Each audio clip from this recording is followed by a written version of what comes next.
తమిళనాడులో ఘోర రోడ్డు ప్రమాదం చోటు చేసుకుంది. తెన్కాశీలోని కడియనల్లూరులో 2 ప్రైవేట్ బస్సులు ఢీకొట్టాయి. ఈ ప్రమాదంలో 6 మృతి చెందగా 35 మందికి గాయాలయ్యాయి.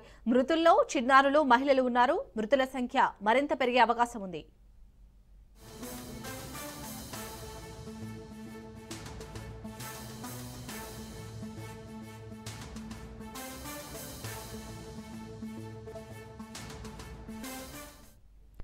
తమిళనాడులో ఘోర రోడ్డు ప్రమాదం చోటు చేసుకుంది.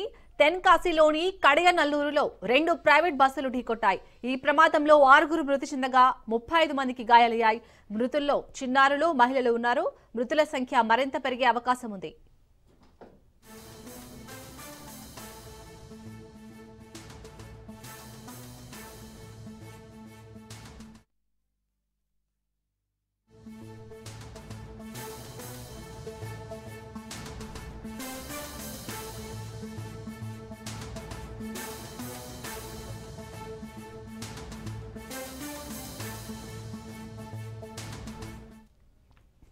ఉత్తరప్రదేశ్ బరేలీ హింసాకాండకు పాల్పడిన మౌలానా తౌకీర్ రజా సన్నిహితుడు మహమ్మద్ ఆరిఫ్ కు చెందిన అక్రమాస్తులను యోగి సర్కార్ నేలమట్టం చేసింది. భారీ భద్రతా ఏర్పాట్ల మధ్య శనివారం మధ్యాహ్నం కూల్చివేతలు ప్రారంభించింది బరేలీ డెవలప్మెంట్ అథారిటీ. భవనం కూల్చివేతల కారణంగా చుట్టుపక్కల ప్రాంతాలు మొత్తం దుమ్ముతో నిండిపోయింది. 2 రోజుల పాటు కొనసాగిన కూల్చివేతలు చివరకు విజయవంతంగా ముగిశాయి. అనుమతులు తీసుకోకుండా నిర్మించిన అక్రమాస్తులను బుల్డోజర్ల సహాయంతో కూల్చివేసినట్లు అధికారులు తెలిపారు. అక్రమాస్తుల కూల్చివేతకు ముందు ఆరిఫ్ కు నోటీసులు జారీ చేసినట్లు అధికారులు వెల్లడించారు.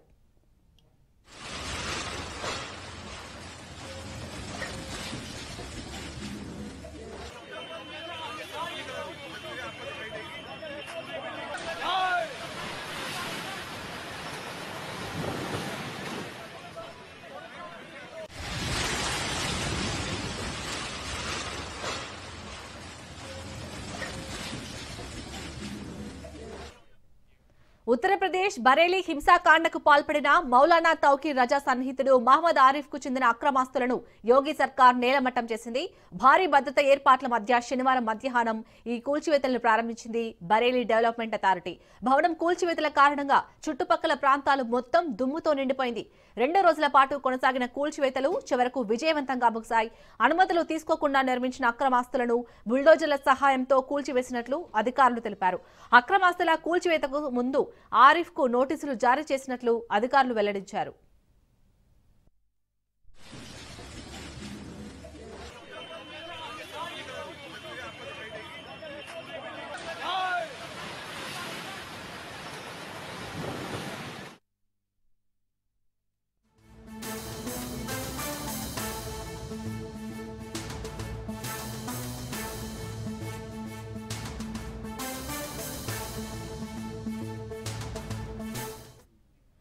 బ్రేకింగ్ న్యూస్ చూస్తున్నాం. పాకిస్తాన్ లో ఆత్మాహుతి దాడి చోటు చేసుకుంది.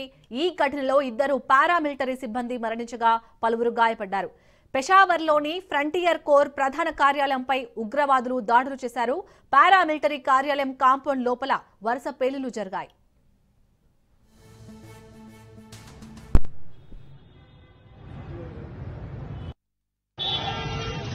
सर ये भी यहाँ पर ब्लास्ट हुए सामने एससी हेडक्वार्टर पे स्टेशन के सामने भी हटी। यहाँ से जरा निकलना मुश्किल है, सारे बंद करने रोड।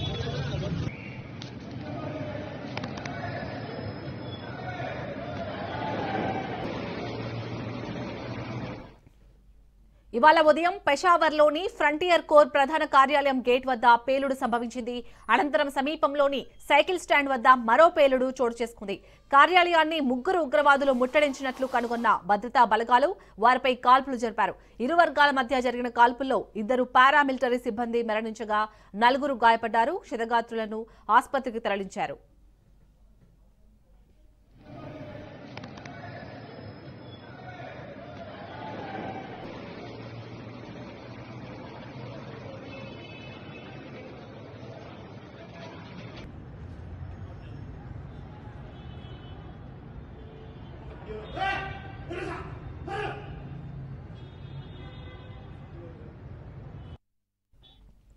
బాంబు దాడి జరిగిన వెంటనే రెస్క్యూ బృందాలు ఘటనా స్థలికి చేరుకుని సహాయక చర్యలు ప్రారంభించాయి. ప్రస్తుతం ఆ ప్రాంతంలో లాక్డౌన్ విధించారు. భద్రతా బలగాలు ఆ ప్రాంతాన్ని తమ ఆధీనంలోకి తీసుకుని తనిఖీలు చేపట్టాయి. ఈ ఘటనపై పోలీసులు దర్యాప్తు చేపట్టారు. దాడులకు సంబంధించి బాధ్యత వహిస్తూ ఏ ఉగ్ర సంస్థ ఇంతవరకు ప్రకటన చేయలేదు.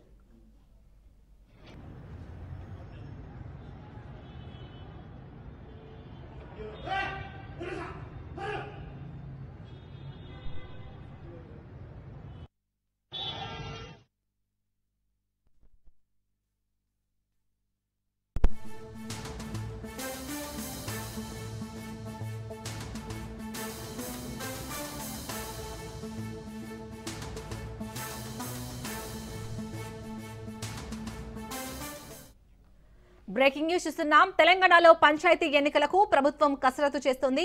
రిజర్వేషన్లపై జిల్లాలో గెజెట్ నోటిఫికేషన్లు జారీ చేశారు.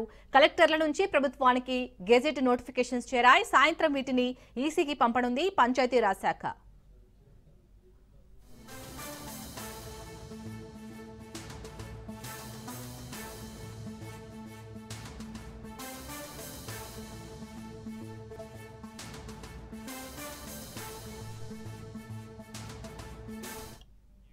తెలంగాణలో పంచాయతీ ఎన్నికలకు ప్రభుత్వం కసరత్తు చేస్తోంది.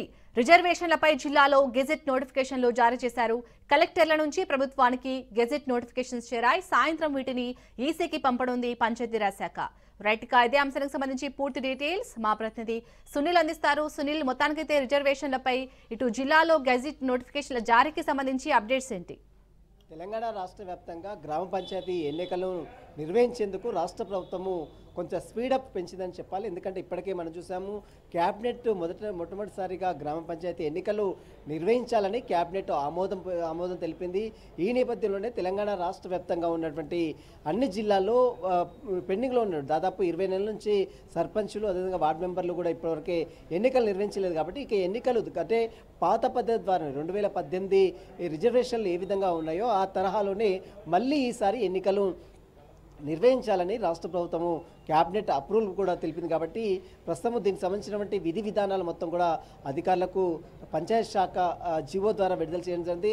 ప్రస్తుతము సర్పంచులకు సంబంధించి రాష్ట్ర వ్యాప్తంగా ఉన్నటువంటి దాదాపు అన్ని సర్పంచులను మొత్తం కూడా రిజర్వేషన్లు ఖరారు చేయాలంటూ కూడా ఇప్పటికీ అధికారులకు దిశానిర్దేశం చేసిన నేపథ్యంలో వాటికి సంబంధించినటువంటి నివేదికను మొత్తం కూడా ఆర్డీఓలు, మరోవైపు వార్డు మెంబర్లకు సంబంధించిన నివేదిక మొత్తం కూడా ఎంపీడీఓల నుంచి కలెక్టర్ తీసుకోవడం జరిగింది.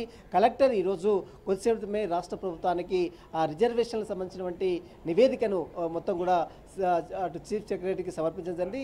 ఈరోజు సాయంత్రం వరకు ఈ యొక్క గెజిట్ నోటిఫికేషన్ సంబంధించిన వివరాలన్నీ కూడా పంచాయతీరాజ్ శాఖ నుంచి అటు ఎలక్షన్ కమిషన్కి వెళ్తుంది. ఎలక్షన్ కమిషన్ మొత్తం దీని ప్రాసెస్ అంతా కూడా కంప్లీట్ చేసిన తర్వాత ఎలక్షన్ నోటిఫికేషన్ త్వరలోనే ఇచ్చే అవకాశం ఉంది. ఒకవైపు ఈరోజు హైకోర్టులో సైతం ఈరోజు విచారణ ఉన్న నేపథ్యంలో Telangana chief justice Aparesh Kumar bench ఈరోజు లీవ్లో ఉన్న నేపథ్యంలో ఈ పిటిషన్ని రేపు విచారించిన తర్వాత దీనిపై మరొక క్లారిటీ కూడా వచ్చాయి. ఒకవైపు కోర్టులో విచారణ ఉండగానే మరోవైపు ప్రభుత్వం కూడా గ్రామ పంచాయతీ స్థానిక సంస్థల ఎన్నికలపై కసరత్తు ప్రారంభించింది. మొట్టమొదటిసారిగా సర్పంచులు, వార్డు మెంబర్ల ఎన్నికలు జరపాలని ఇప్పటికే రాష్ట్ర ప్రభుత్వం నిర్ణయించింది. కాబట్టి దానికి సంబంధించినటువంటి రిజర్వేషన్ల సంబంధించినటువంటి ఖరారు చేయడం జరిగింది. ఆ రిజర్వేషన్ల ప్రక్రియ పూర్తయింది కాబట్టి ఆ గెజిట్ నోటిఫికేషన్ కూడా విడుదల చేసింది. కాబట్టి ఈరోజు సాయంత్రం వరకు ఎలక్షన్ కమిషన్కి ఇదంతా కూడా సమర్పిస్తుంది.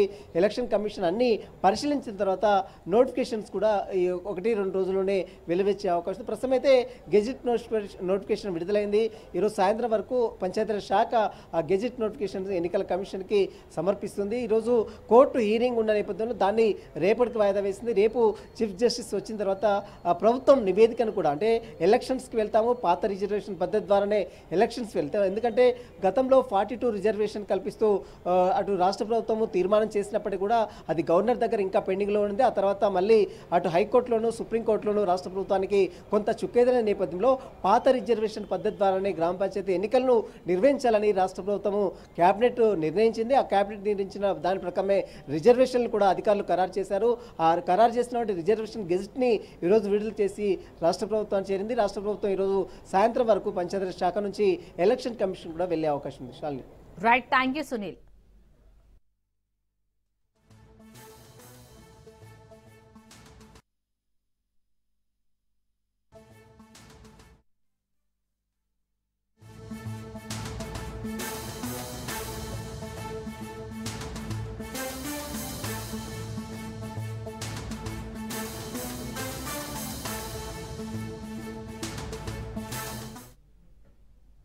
బ్రేకింగ్ న్యూస్ చూస్తున్నాం. నెల్లూరు మేయర్ పై అవిశ్వాస అస్త్రం ప్రయోగించారు. మేయర్ శ్రవంతి తీరుపై నెల్లూరు కార్పొరేటర్లు అసంతృప్తి వ్యక్తం చేస్తున్నారు. కలెక్టర్ కార్యాలయంలో 40 మంది కార్పొరేటర్లు అవిశ్వాస నోటీస్ ఇచ్చారు.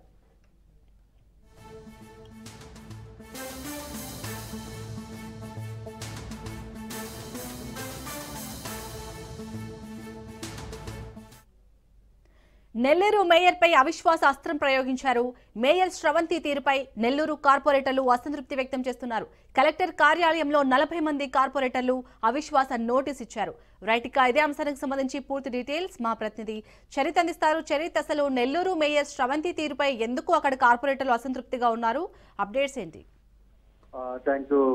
ఏదైతే నెల్లూరుకు సంబంధించి మేయర్ పోట్లూరు శ్రవంతిపై అయితే అవిశ్వాస తీర్మానం అందరూ ఊహించినట్లుగానే అవిశ్వాస తీర్మానానికి ఈ రోజు 40 మంది కార్పొరేటర్లు, వాళ్ళలోనే 2 డిప్యూటీ మేయర్లు వాళ్ళుగా వెళ్లి ఈ రోజు కలెక్టర్ కి నోటీస్ ఇచ్చిన పరిస్థితి అని చెప్పాలి. అయితే ప్రధానంగా కలెక్టర్ ఏదైతే మేయర్ దంపతులపై కూడా కొంత అలిగేషన్స్ స్టార్ట్ అయ్యాయి. వాళ్ళపై ప్రధానంగా అనేకమైనటువంటి ఆరోపణలు. ప్రధానంగా మేయర్ భర్త జయవర్ధన్ ఎవరైతే మున్సిపల్ కమిషనర్ ఉంటారో వాళ్ళ యొక్క ఐఏఎస్ ఆఫీసర్ వాళ్ళ యొక్క సంతకాలు ఫోర్జరీ చేసి ఏదైతే ఈ మార్టిగేజ్ కి సంబంధించి అంటే ప్రాపర్టీ మార్టిగేజ్ రిలీజ్ చేసినట్టు కూడా ఆయన పెద్ద ఎత్తున ఆరోపణలు ఎదుర్కొన్నారు. దీనికి సంబంధించి లక్షల రూపాయలే కదా కోట్ల రూపాయల్లో చేతులు మారినట్టు కూడా అప్పుడు ఆరోపణలు ఉన్నాయి. ఆయన రిమాండ్ కూడా పంపించడం కూడా జరిగినటువంటి పరిస్థితి అని చెప్పాలి. ఇలాంటి ఆరోపణల నేపథ్యంలో మేయర్ పై అయితే మాత్రం అవిశ్వాస తీర్మానం పెట్టేందుకైతే మాత్రం పెద్ద ఎత్తున కూటమి నేతలైతే మాత్రం కొంత చర్చలు అయితే జరిపారు. నిన్న ఏదైతే మంత్రి పొంగూరి నారాయణ అలాగే రూరల్ ఎమ్మెల్యే కోటమిరెడ్డి శ్రీధర్ రెడ్డి అనేక దఫాలు కూడా చర్చలు కొనసాగించారు. ఎవరైతే టీడీపీకి అనుకూలంగా ఉన్నటువంటి కార్పొరేటర్లతో కూడా వీళ్ళు చర్చల పరిస్థితి, ఎవరో కూడా ఏ కార్పొరేటర్ కూడా మేయర్ శ్రవంతికి మద్దతు తెలియజేయడం పరిస్థితి అని చెప్పాలి. ఈ పరిస్థితుల్లో మేయర్గా ఉండేందుకు ఎవరైతే శ్రవంతికి అర్హత లేదంటూ కూడా వాళ్ళందరూ తెలియజేసిన నేపథ్యంలో కలెక్టర్ కి ఈ రోజు నోటీసులు ఇచ్చారు. అందరూ కూడా కలిసి వెళ్ళి దీంట్లో ప్రధానంగా రూప్ కుమార్ యాదవ్ వీళ్ళతోటి వెళ్ళినటువంటి పరిస్థితి అని చెప్పాలి. డిప్యూటీ మేయర్ రూప్ కుమార్ యాదవ్ అంటే ఆయన ప్రధానంగా ఒకటే చెప్పారు, ఏదైతే 4 సంవత్సరాలుగా కూడా 7 సమావేశాలే ఇక్కడ నిర్వహించిన పరిస్థితి అని చెప్పాలి. అంటే ప్రధానంగా మున్సిపల్ కార్పొరేషన్ అతి పెద్ద మున్సిపల్ కార్పొరేషన్, ఎన్నో ప్రజా ప్రయోజనాలు ఉంటాయి. ఈ ఎన్ని సమావేశాలు అదనంగా జరిగితే ఈ సమావేశ ప్రయోజనాలు వాటి యొక్క ఫలాలు ప్రజలకు అందుతాయి. కానీ ఇక్కడ 7 సమావేశాలు నిర్వహించాలని కూడా ఒక ప్రధాన అభియోగం అవుతుంది. అలాగే ప్రధానంగా ఏదైతే మేయర్ దంపతులు చేసినటువంటి అవినీతి కుంభకోణంతో ప్రజల్లో ఇటు కార్పొరేటర్లో వాళ్ళు విశ్వాసం కోల్పోయారంటూ కూడా వాళ్ళు ప్రధానంగా ఆరోపించిన పరిస్థితి చెప్పాలి. కమిషనర్ ఎవరైతే మున్సిపల్ కార్పొరేషన్ కమిషనర్ ఉంటారో ఆ కమిషనర్ ఐఏఎస్ అధికారి ఉంటారో ఐఏఎస్ అధికారి సంతకాన్ని వీళ్ళు ఫోర్జరీ చేసి కోట్ల రూపాయల నగదు కూడా వీళ్ళు కొల్లగొట్టారంటూ కూడా ప్రధానమైన ఆరోపణ ఏదైతుంది. ఇలాంటి కేసులు క్రిమినల్ కేసుల నేపథ్యంలో ఖచ్చితంగా మేయర్ గా ఉండేందుకు శ్రవంతి అనర్హురాలంటూ కూడా వాళ్ళందరూ కూడా ముక్త కంఠంతో ఈ రోజు కలెక్టర్ వినతి చేసినటువంటి పరిస్థితి అని చెప్పాలి. అయితే ఈ అవిశ్వాస తీర్మానాన్ని ప్రవేశపెట్టిన తర్వాత ఖచ్చితంగా కూడా మేయర్ ఈ అవిశ్వాస తీర్మానంలో ఓడిపోతుంది. ఖచ్చితంగా నెక్స్ట్ మేయర్ ఎవరు ఉంటారనేది మాత్రం ప్రధానంగా చర్చ కొనసాగుతున్న పరిస్థితి. మేయర్ పదవీ కాలం సంవత్సరమే ఉన్నటువంటి నేపథ్యం నూతన మేయర్ ని తీసుకుంటారా అంటే ఎవరైతే 2 మేయర్లు వాళ్ళు రవిచంద్ర ఒకరు అలాగే సుజాత 2 మేయర్ కు పోటీ పడుతున్నారు. ఎస్టీ రిజర్వేషన్ ఉన్నటువంటి నేపథ్యంలో లేదా ఏదైతే డిప్యూటీ మేయర్ రూప్ కుమార్ యాదవ్ నే ఇన్ఛార్జ్ మేయర్ గా కొనసాగిస్తారా అనేది మాత్రం కొంత సందిగ్ధత అయితే మాత్రం కొనసాగుతున్న పరిస్థితి ఉంది చెప్పాలి. Right, thank you Charith.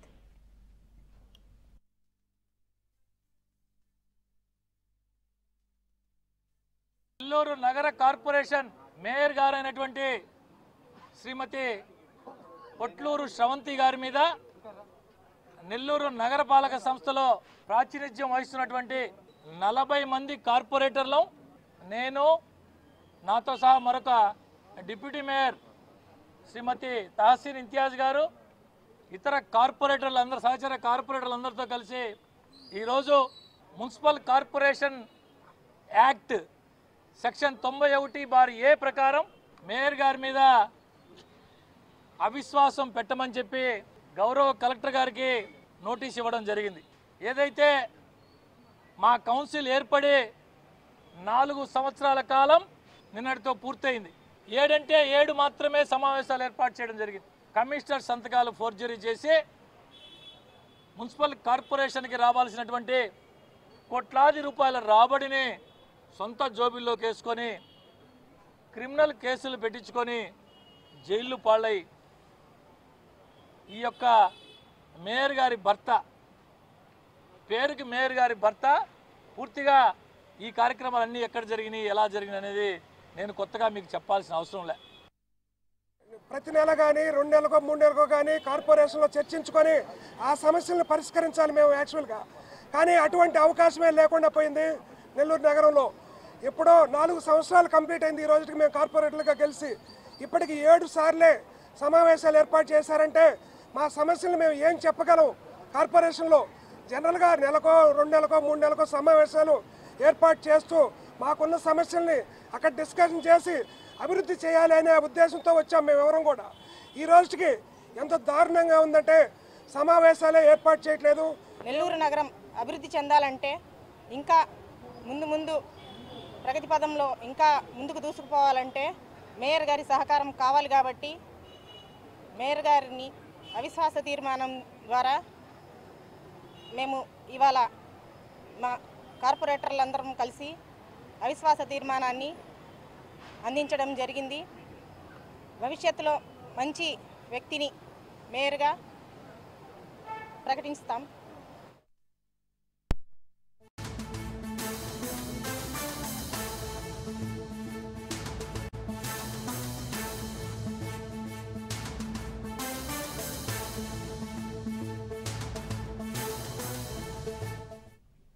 Pawan పర్యటనలో తెలుగు తమ్ముళ్లు రచ్చ చేశారు.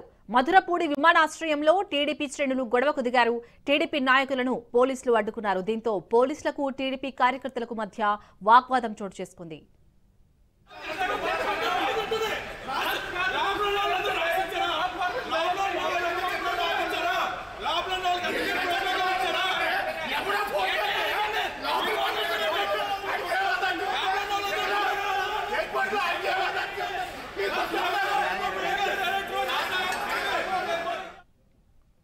పవన్ పర్యటనలో తెలుగు తమ్ముళ్లు రచ్చ చేశారు.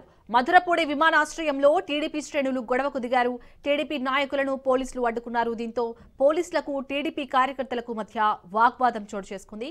రైట్, ఇక ఇదే అంశానికి సంబంధించి పూర్తి డీటెయిల్స్ మా ప్రతినిధి ప్రతాప్ అందిస్తారు. ప్రతాప్, శాల్వి, ఈ రోజు మధురపూడి విమానాశ్రయంలో పవన్ పర్యటన జరుగుతున్న నేపథ్యంలో తెలుగు తమ్ముళ్ళని మన విమానాశ్రయం లోపలికి అనుమతించకపోవడంతో తెలుగు తమ్ముళ్ళు రెచ్చిపోయారు. మాజీ ఎమ్మెల్యే సీఎం ప్రోగ్రాం కోఆర్డినేటర్ గా పనిచేసినంత ముందు మాజీ ఎమ్మెల్యేగా చేసిన పెందుర్తి వెంకటేష్ వర్గానికి, అదే విధంగా రోడా chairman Rajanagaram Telugu Desam party incharge అయినటువంటి బొడ్డు వెంకటరమణ చౌదరి వర్గీయులకు మధ్య బూతులతో మొదలైన గొడవ ఒకరికొకరు తోసుకునేదాకా వచ్చింది. అయితే ప్రోటోకాల్ ప్రకారమే పెందుర్తి వర్గీయులను లోపలికి పంపించామని చెప్పడంతో టెర్మినల్లో వెళ్ళడానికి పెందుర్తి వర్గీయులు కూడా ఒకేసారి లోపలికి వచ్చిపోవడంతో ఇరు వర్గాల మధ్య చూపించలాట అయితే జరిగింది. ఈ లోపల పోలీసులు దాంట్లోకి ఎంటర్ అయ్యి వీరిద్దరిని అదుపు చేశారు. బొడ్డు వర్గీయులను లోపలికి పంపకపోవడంతో వారు తీవ్ర ఆగ్రహానికి కలిగి పోలీసుల మీదకి తిరగబడిన సంఘటన అయితే ఇక్కడ జరిగింది. మొత్తానికి ఇక్కడ ఎస్పీ గారు అలాగే చుట్టుపక్కల ఉన్న పోలీసులంతా కూడా జోక్యం చేసుకుని ఇరు వర్గాల మధ్య సద్దుమణిగేలా చేశారు. Right, thank you Pratap.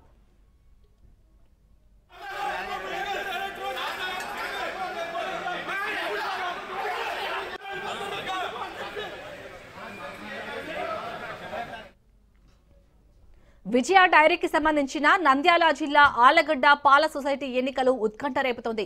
ఈ ఎన్నికలను అభ్యర్థులు ప్రతిష్టాత్మకంగా తీసుకోవడంతో గొడవలు జరిగే ఛాన్స్ ఉందని భావించిన పోలీసులు ఆలగడ్డ సబ్ డివిజన్ పరిధిలో పోలీస్ యాక్ట్ సెక్షన్ 30ని అమలు చేశారు. శాంతి భద్రతలకు విఘాతం కలిగిస్తే చట్టపరమైన చర్యలు తీసుకుంటామని Allagadda sub division DSP Pramod స్పష్టం చేశారు.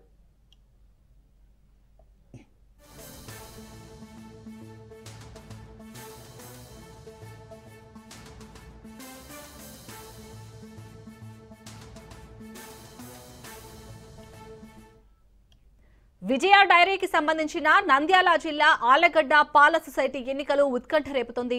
ఈ ఎన్నికలను అభ్యర్థులు ప్రతిష్టాత్మకంగా తీసుకోవడంతో గొడవలు జరిగే ఛాన్స్ ఉందని భావించిన పోలీసులు ఆలగడ్డ సబ్ డివిజన్ పరిధిలో పోలీస్ యాక్ట్ సెక్షన్ 30ని అమలు చేశారు. శాంతి భద్రతలకు విఘాతం కలిగిస్తే చట్టపరమైన చర్యలు తీసుకుంటామని Allagadda sub division DSP Pramod స్పష్టం చేశారు.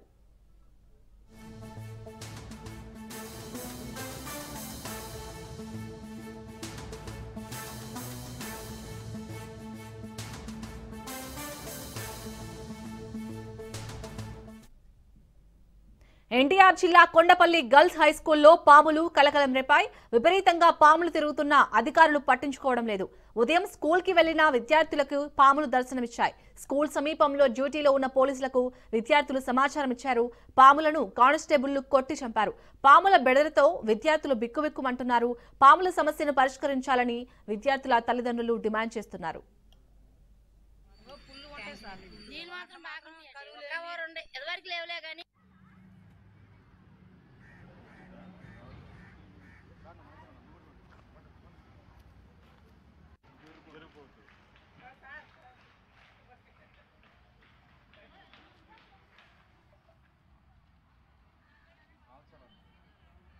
ఓకే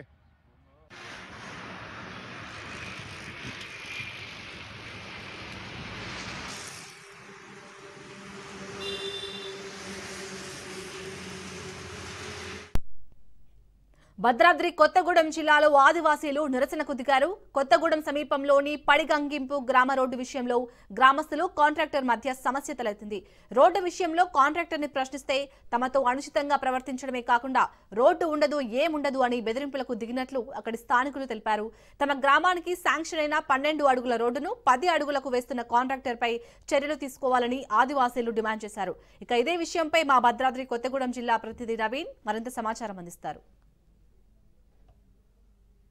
ఏజెన్సీ జిల్లాగా ఏర్పడినటువంటి భద్రాద్రి కొత్తగూడెం జిల్లాలో ఆదివాసీలకు ఎటువంటి కష్టాలు లేకుండా చూస్తామని కలెక్టర్ చెప్తుంటే కింది స్థాయి అధికారులు మాత్రం ఆదివాసీని చాలా చిన్న చూపు చూస్తున్న పరిస్థితులు అయితే ఇక్కడ నెలకొన్నట్లుగా కూడా తెలుస్తుంది. ఈ నేపథ్యంలో భద్రాద్రి కొత్తగూడెం జిల్లా కొత్తగూడెంలో లోతువాగు ప్రాంతంలో ఒక రోడ్డుకు సంబంధించిన విషయంలో ఇక్కడ ఉన్నటువంటి ఒక ఇంజనీరింగ్ అధికారి ఇక్కడ ఆదివాసీలపై అంటే ఒక ఏలు చూపెడుతూ ఒక పెత్తనం చెలాయించే పద్ధతి అంటే ఇక్కడ సంఘటన జరిగిన పరిస్థితి కూడా ఉంది. అదేవిధంగా రోడ్డుకు సంబంధించిన కాంట్రాక్టర్ అయితే ఇక్కడ ఈ రోడ్డుకు సంబంధించి మేము అంటే వేయాల్సిన విధంగా కాకుండా వేరే విధంగా వేస్తాం, ఈ దిక్కున చోటు చెప్పుకోమని చెప్పడంతో ఇక్కడ ఉన్నటువంటి ఆదివాసులు అయితే ఒక నిరసన వ్యక్తం చేస్తున్న పరిస్థితి కూడా ఉంది.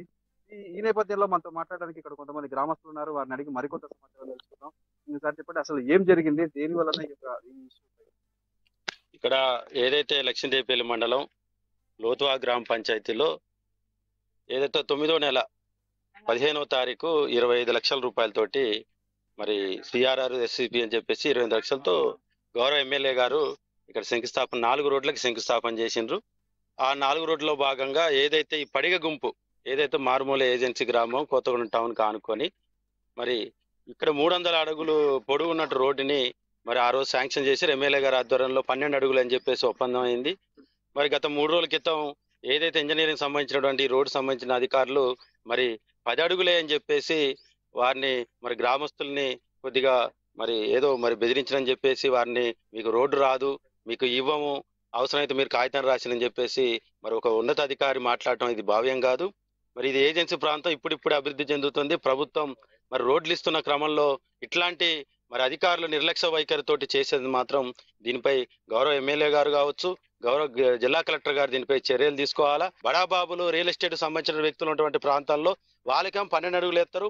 ఎప్పటి నుంచి ఊరు పుట్టి నుంచినటువంటి ఈ ప్రాంతం ఏజెన్సీ ప్రాంతం ఇక్కడ 10 అడుగులు ఎత్తని చెప్పేసి గ్రామస్తుల్ని మరి బెదిరించడం చేసింది. ఇది ఆ ఏదైతే అధికారులు ఉన్నారో ఆ వీడియో కూడా ఉన్నది, వెంటనే ఆయన సస్పెండ్ చేయాలా. ఇప్పుడు స్థానికంగా మీరు ఉన్నారు కదా, అసలు ఏం జరిగింది, ఏ అధికారి వచ్చారు, అసలు ఏం జరిగింది? అసలు అధికారి అంటే డి గారు వచ్చారు, ఏ గారు, కాంట్రాక్టర్ వీళ్ళు వచ్చారు. వచ్చినప్పుడు 300 అడుగులు అనేది ఆ సమ్మక్క టెంపుల్ ఇక్కడ మాదిపురం రోడ్డు నుంచి వెళ్ళి సమ్మక్క టెంపుల్ వరకు 300 అడుగులు అయితే శాంక్షన్ అని చెప్పారు. తర్వాత అటుంకా వెనక ఇల్లులు ఉన్నాయి, వాళ్ళకి రావట్లేదని ఈ రోడ్డు మాకు రావట్లేదని వాళ్ళు కూడా ఖండించడం జరిగింది. వాళ్ళకు కూడా షాబీర్బాద్ సార్ చెప్పారు, మీకు కూడా 5 లక్షలు మరి 5 లక్షలు శాంక్షన్ చేస్తాం, మీది కూడా వేస్తామని చెప్పేసి శాంక్షన్ అయిందని చెప్పిండ్రు. జిఎఫ్సి పోసిన తర్వాత ఈ వరకు మొదలుపెట్టే మూమెంట్లో 12 అడుగులని ఫస్ట్ చెప్పి తర్వాత 10 అడుగులకే వేస్తాను. మిగతా అవతల పోవాలంటే ఇక్కడ 10 అడుగులు వేస్తేనే అవతల ఇళ్ళకు కూడా 10 అడుగులు ఆడి వరకు వస్తుంది అనేసి ఈ రోడ్డు తగ్గియడం జరిగింది. శాంక్షన్ అయిందని చెప్పి శాంక్షన్ ఇచ్చిందేమో 300 అడుగులు, వేసేదేమో 500 అడుగులకి అట్లా వాళ్ళు 10 అడుగులు వేస్తే అక్కడ వరకు సరిపోద్ది అనే ఉద్దేశపూర్వకంగా వాళ్ళు అనుకొని జరుగుతుంది. ఇప్పుడు ఏదైతే మేము ఇక్కడికి వచ్చేసరికి ఇటు మహిళలు కావచ్చు లేదా చిన్నపిల్లలు ఈ గ్రామస్తులు అందరూ కూడా ఈ రోడ్డును శుభ్రం చేస్తూ కూడా కనిపించారు. దేనికోసం? దేనికోసం అంటే స్వామి, ఈ ఎడల్పు అనేది ఈడ ల్యాండ్ లేదని కాంట్రాక్ట్ గారు చెప్పడం జరిగింది. అక్కడ నేల చూపెట్టండి, స్థలం చూపెడితే 12 అడుగులు మేము వేస్తామంటే ఆ చెట్లు కొట్టి గ్రామస్తులంతా పొద్దుటే లేచి గ్రామ స్థాయిలో పాల్గొని అందరూ చెట్లు కొట్టి ఆ ముగ్గు పోసి వాళ్ళే టేప్ పట్టుకొని పంచాయతీ సిబ్బంది కూడా చెప్పకుండా వాళ్ళు కూడా రాకుండా గ్రామస్తులే చేసుకోవడం జరిగింది. మొత్తంగా మీరు ఇప్పుడు అంటే ఈ గ్రామం పరంగా ఏం కోరుకుంటున్నారు, ఏం కావాలి? వాళ్ళకి 12 అడుగుల రోడ్డు, ఇక గతంలో మట్టి రోడ్డు కూడా అంతే ఉంది. ట్రాక్టర్లు అన్ని తిరిగేటి, దున్నేటి, ట్రాక్టర్లు తిరిగేటి, అన్ని 12 అడుగుల రోడ్డు ఉన్న రోడ్డునే కావాలనుకున్నారు తప్ప వాళ్ళు కొత్తగా కోరుకున్నది ఏం లేదు స్వామి. మాకు ఉంటే 12 అడుగులు వేయండి, లేకపోతే రోడ్డు లేకపోయినా మట్టి రోడ్డు పుట్టిన కాంచి అట్లనే తిరిగినాం అట్లనే తిరుగుతాం అనే విధంగా వాళ్ళు మాట్లాడుకొచ్చిండ్రు. అదేవిధంగా మనతో పాటు ఇక్కడ మానవ హక్కులకు సంబంధించిన సభ్యులు కూడా ఉన్నారు. మేడం చెప్పండి, అసలు దీనిపై మీరేమంటారు? మార్నింగ్ నేను పేపర్లో చూశాను. ఈ లోతువాగు అన్నది ఎప్పటి నుంచో ఉంది, ఊరు ఎప్పటి నుంచో ఉన్నారు పిల్లలు జల్లలంతా. చీకటి అయితే వర్షం వచ్చిన పాపం వీళ్ళకి చాలా పాములు అయ్యి అని ప్రాబ్లం అవుతున్నాయి. అధికారి వచ్చి వీళ్ళ మీద ఆడోళ్ళని చూడకుండా అసలు టూ మచ్ మాట్లాడారు. పక్కన జనాలు లేని చోటనేమో 12 అడుగులు రోడ్డు పోసి, జనాలు ఉన్న చోట 10 అడుగులు రోడ్డు పోసి 10 అడుగులు ఏందని వీళ్ళు మాట్లాడేసరికి 2 అడుగులు మీరు ఇయ్యమంటే వాళ్ళు ఎక్కడి నుంచి తెచ్చిస్తారు? మీరు అధికారులు పైనుంచి ఉన్నోళ్ళు మరి భూమి ఉందా లేదా అని చూసుకోవాలి. పాపం వాళ్ళు పొద్దున్న చీకటి తోడలేసి పురుగులు ఉన్నాయా ఏమున్నాయా అని ఆలోచించకుండా వాళ్ళు గిరిజనులు వాళ్ళు రోడ్డుకి వెడల్పు కావాలా 2 అడుగులు మరి మమ్మల్ని చూపించమంటారు అని వాళ్ళు తెల్లారుజామున 3 4 మొత్తం వాళ్ళు చేశారు. మా వాళ్ళే చెప్పారు. అందుకోసం నేను ఇక్కడికి వచ్చాను. మరి భద్రాద్రి కొత్తగూడెం జిల్లా దగ్గర కలెక్టర్ ఆఫీస్ కి ఎన్ని కిలోమీటర్లు కూడా లేదు. ఇక్కడ ఇంత ప్రజల్లో ఇంతమంది జనాలు నడిచే దగ్గర రోడ్డు వేయడానికి వాళ్ళు అవస్థ పడతారు. మొత్తంగా మనం చూసుకుంటే ఏదైతే ఈ రోడ్డుకు సంబంధించినటువంటి అంటే ఈ విషయంలో మాత్రం ఇప్పుడు అధికారులు స్పందించి ఈ రోడ్డును వేయించాలంటూ కూడా, అదే విధంగా ఏదైతే ఆదివాసీల పరంగా అనుచితంగా ప్రవర్తించినటువంటి అధికారిని సస్పెండ్ చేయాలంటూ కూడా వీరు నిరసన వ్యక్తం చేస్తున్న పరిస్థితి కూడా ఉంది. కెమెరామెన్ ఆనంద్తో నవీన్, రాజ్ న్యూస్, భద్రాద్రి జిల్లా.